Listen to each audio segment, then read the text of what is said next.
नमस्कार दोस्तों, मैं राज भारद्वाज एक बार फिर आपके सामने पेश हूँ। तो चलिए चंद लाइनें आपको सुनाता हूँ।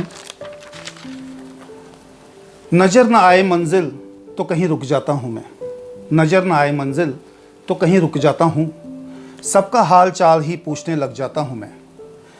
महफिलों में बैठने की आदत तो है नहीं मेरी, महफिलों में बैठने की आदत तो है नहीं मेरी, अक्सर तन्हा तन्हा सबको नज़र आता हूँ मैं।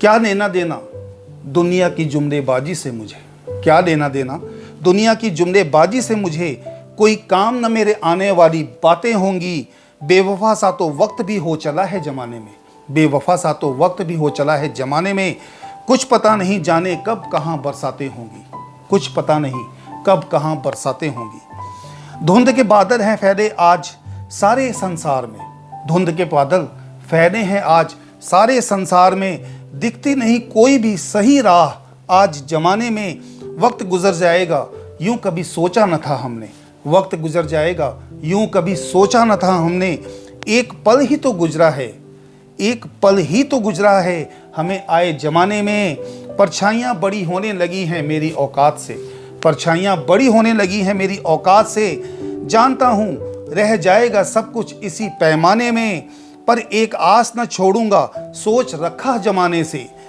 खुद ही को बुलंद करके ही जाऊंगा मैं इस जमाने में, खुद ही को बुलंद करके ही जाऊंगा मैं इस जमाने में। वाकया याद आता है जब मैं माँ के आंचल में था, वाकया याद आता है जब मैं माँ के आंचल में था, कोई लेना देना नहीं था मुझे किसी भी फसाने से, कहानियाँ सुनते सुनते कहानी खुद बन गया हूँ मैं, कहानियाँ सुनते सुनते खुद कहानियाँ बन गया हूँ मैं। कोई कुछ नहीं कर रहा, कोई कुछ नहीं कर रहा ना करना चाहता है, कोई कुछ नहीं कर रहा ना करना चाहता है, लाचार बन घूम रहे कल तक जो थे शिक्षा खाने में, ना काम ना नाम ना शोहरत मिलेगी अब किसी को, ना काम ना नाम ना शोहरत मिलेगी अब किसी को, खुद बना सकते हो पहचान तो बना लो जमाने में, इस जख्म को नासूर बनने से रोक लो कोई, इस जख्म को नासूर बनने से रोक लो कोई, वरना कभी दवा न मिलेगी इसकी जमाने में। आज़ाद हिंदुस्तान कहने में मज़ा नहीं आता राज, आज़ाद हिंदुस्तान कहने में मज़ा नहीं आता राज, आज की तारीख में भगत सिंह नहीं है ज़माने में, आज की तारीख में भगत सिंह नहीं है ज़माने में, आज बंदिशों में हर एक लम्हा कुछ यूं है गुज़र रहा, आज बंदिशों में हर एक लम्हा है कुछ यूं गुज़र रहा, हो जाऊं फना फिर से भारत को आज़ाद कराने में, सरहदों पर गोलियां नहीं चला सकता तो क्या हुआ, सरहदों पर गोलियां नहीं चला सकता तो क्या हुआ, चंद शब्द बदहाली के अपने हाथों से लिख रहा हूं मैं, काले बादलों का साया गहरा बहुत गहरा हो चला, काले बादलों का साया गहरा बहुत गहरा हो चला, गलत नीतियों से घिरा, गलत नीतियों से घिरा तेरा भारत मेरा भारत, काले बादलों का साया गहरा बहुत गहरा हो चला, गलत नीतियों से घिरा तेरा भारत मेरा भारत आज रो रहा, तेरा भारत मेरा भारत आज रो रहा। दोस्तों, ये चंद शब्द मैंने लिखे थे अपनी रचना के। आप लोग सोच रहे होंगे भारत रो रहा क्यों? दोस्तों सही बात है, रो ही रहा है, क्योंकि भारत उसको कहते हैं लोगों से, आबादी से कोई देश बनता है। जिस देश में जो आबादी रहती है, अगर हम कहीं जाते हैं तो हमें कहा जाता है कि हम भारतवासी हैं। भारतवासी हैं तो भारत है, भारत में, क्योंकि जहां पे आबादी ही नहीं है उसको जंगल कहा जाता है। तो जिस देश में हम रह रहे हैं, भारत देश में हम रह रहे हैं, और आज भारत देश का हर नागरिक रो रहा है, उसकी वजह कुछ भी हो, उसकी वजह हमारी शिक्षा हो, उसकी वजह हमारी मेडिकल हो, उसकी वजह हमारी बच्चों की ना लग रही नौकरियाँ हों, उसकी वजह हमारे बच्चों को अच्छे संस्कार न मिल रहे हैं वो हो, या जो भी परेशानी A to Z जो भी परेशानी हो, उसकी वजह से आज देश का हर नागरिक दुखी है, हर नागरिक रो रहा है। इसीलिए मैंने हिम्मत की लिखने की कि तेरा भारत मेरा भारत आज रो रहा है। हमारा भारत कैसे हंसेगा, सबसे बड़ा सवाल है दोस्तों आज, कि हम अपने भारत को कैसे हंसा सकते हैं। हम अपने भारत को हंसा सकते हैं दोस्तों,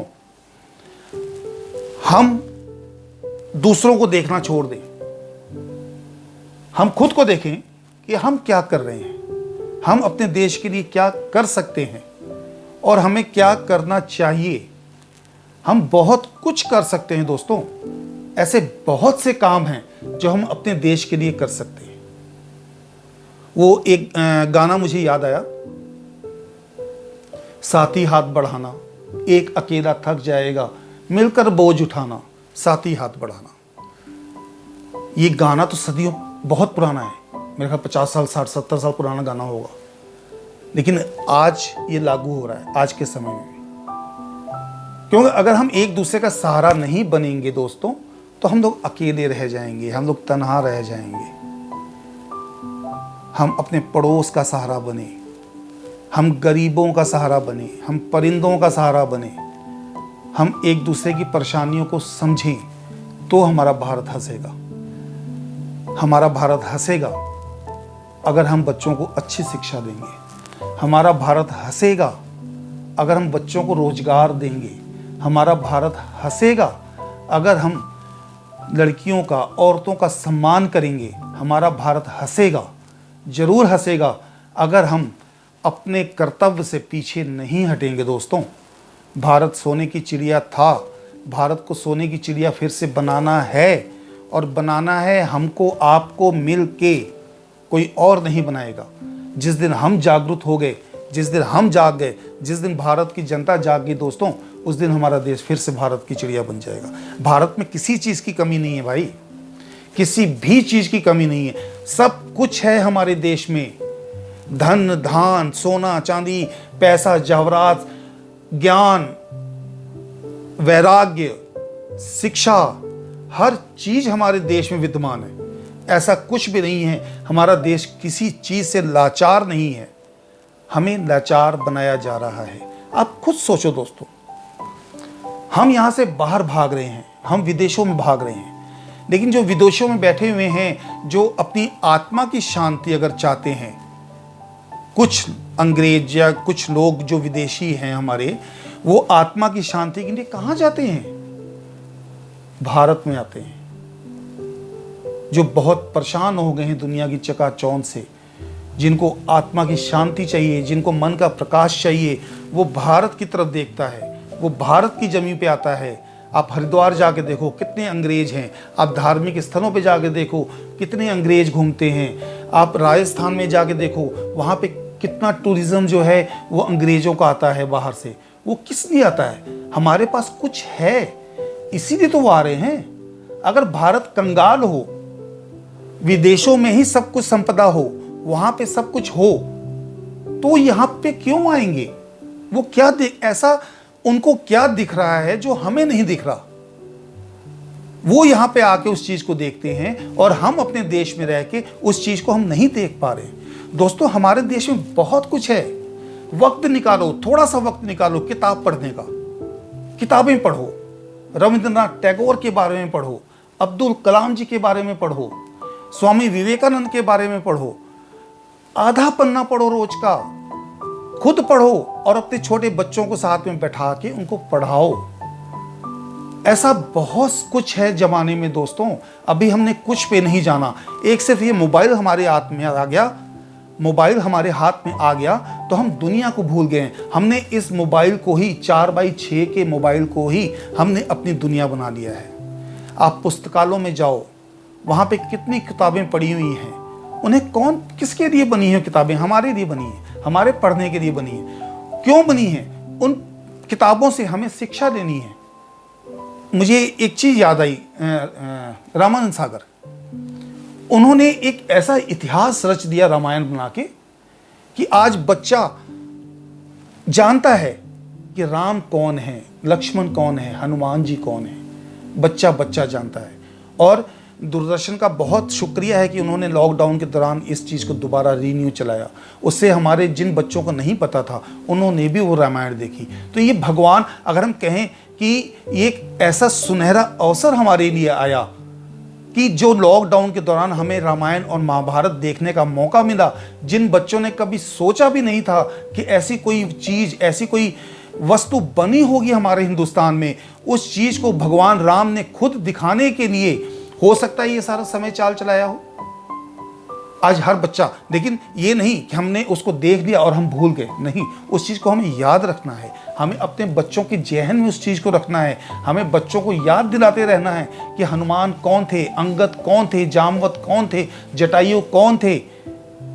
हमें इन सब चीज़ों को याद रखना है। हम अगर ये कोशिश करेंगे, हम 1 महीने की भी अगर कोशिश करेंगे बच्चों के साथ, हम 5 मिनट के लिए भी अपनी सभ्यता पे अगर बात करेंगे, राजा अशोक के बारे में बात करिए, जो जिनके नाम से चक्र, जो हमारे झंडे में चक्र है, अशोक चक्र, राजा अशोक के बारे में बताइए, छोटी छोटी कहानियां बच्चों को सुनाइए और देखिएगा आप कुछ ही समय में आपके बच्चों के अंदर संस्कार पैदा होने शुरू हो जाएंगे। हमें सूरवीर बनना है तो हमें शूरवीरों की गाथाएं सुनानी पड़ेंगी। सिर्फ फिल्मों से सूरवीर की गाथाएं सुन के हमें कुछ पता नहीं लगेगा दोस्तों।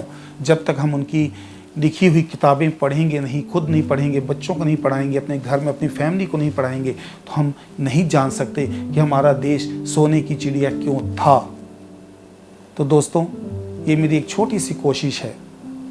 मेरी कोशिश को आप लोग बल दें, मेरे चैनल को सब्सक्राइब करें, और अगर कहीं मैं गलत हूँ तो मुझे प्लीज़ कमेंट करें, सजेशन दें कि हाँ विराज जी आप यहाँ पे गलत हो। और अगर आपको अच्छा लगे तो भी प्लीज़ दोस्तों, जो भी मेरे इस वीडियो को देखता है, कमेंट करें, क्योंकि आपकी कमेंट मेरी कमाई है। ये जो मैं मेहनत करता हूँ वीडियोस बना के, उसका सिर्फ मुझे इतना सा भत्ता चाहिए कि आप एक कमेंट में लिख दो कि आप सही हो कि आप गलत हो। अगर मैं गलत हूँ तो भी आप कमेंट में लिख दो कि राज जी आप गलत हो। तो दोस्तों, इसी के साथ मैं आज की अपनी वीडियो को समाप्त करता हूं, और आप सबका बहुत बहुत धन्यवाद मेरी वीडियो देखने के लिए। सबको मेरा नमस्कार, सत श्री अकाल, सलाम, जय हिंद, खुश रहें दोस्तों।